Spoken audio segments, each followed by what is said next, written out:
السلام عليكم ورحمة الله تعالى وبركاته. مرحبا بكم في قناة عالم شاهين. إن شاء الله كلكم تكونوا بخير وعلى خير.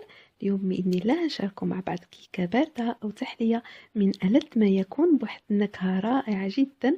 القوام ديالها متماسك وفي نفس الوقت كريمي. ممكن نقدموها كما كتلاحظوا على شكل كيك، أو ممكن نقدموها في كؤوس للتحلية أو دي فيغين للضيوف، يعني من بعد وجبة الغداء أو العشاء. واللي زوين في هذه الكيكه اننا كنقدروا نحضروها في اقل من 10 دقائق. تبعوا معايا الفيديو حتى الاخير باش تعرفوا جميع المراحل والمكونات.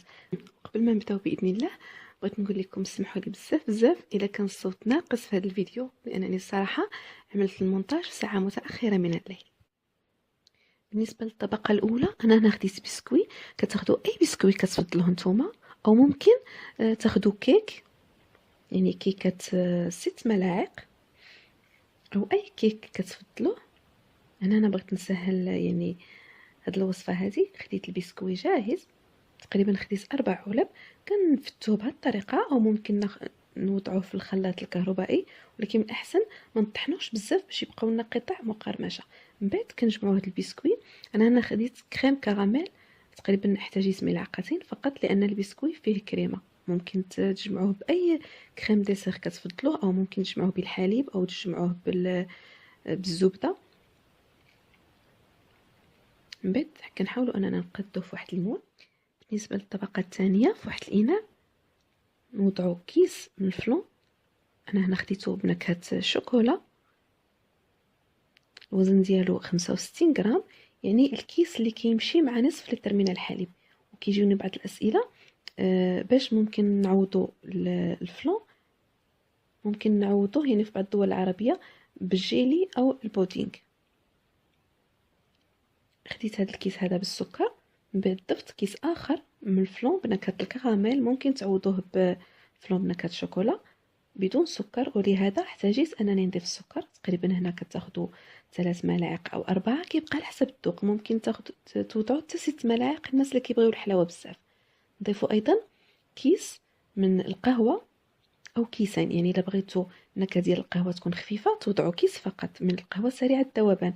بغيتوا النكهه ديال القهوه تكون مجهده كتوضعوا كيسين من القهوه سريعه الذوبان.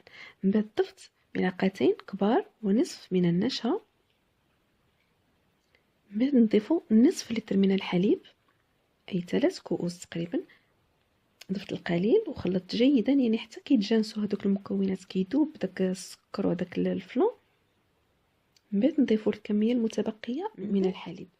كنضيفوا كأس من الكريمه السائله، يعني كيبقى واحد المكون اللي رئيسي في هاد الوصفه هذه، هو اللي كيعطيها واحد اللذه، واحد التكستير، واحد القوام رائع. تقريبا كأس مملوء جيدا، اي 250 مليلتر. من بعد نضيفوا ايضا كيسين او ملعقتين كبار من الكاكاو بودره. صافي، وكنخلطوا هاد المكونات جيدا ونوضعوهم فوق النار اللي تكون مهيله مع التحريك المستمر باش ما يتلصق ليناش هاد الخليط. كما كتلاحظوا حتى كيبدا يتقال، وكنلاحظوا وجود فقاعات كنزولوهم فوق النار، ومن بعد كنصبوه مباشره في المول، يعني قبل ما يبدا يعقد. كنخليوه في المطبخ ديالنا او فوق سطح العمل حتى يبرد. بعد نغطيوه بلاستيك غذائي او فيلم اليمونتير ونوضعوه في الثلاجه، ولكن ضروري حتى يبرد. هذه هي الكيكه ديالنا. من بعد ما بردت تقريبا ما كتاخذش وقت كثير، نوضعوها في صحن التقديم، يعني كنزولوها بكل سهوله. من بعد كنزينوها الطريقه اللي بغينا. انا هنا اختاريت واحد التزيين اللي عادي ولكن في نفس الوقت راقي. خديت هاد لي سيت دو طابل او سيت دو بلاطو، يعني اللي كنوضعوهم في لي بلاطو. صافي حطيتها فوق هاد الكيك. من بعد وضعت الكاكاو بودره،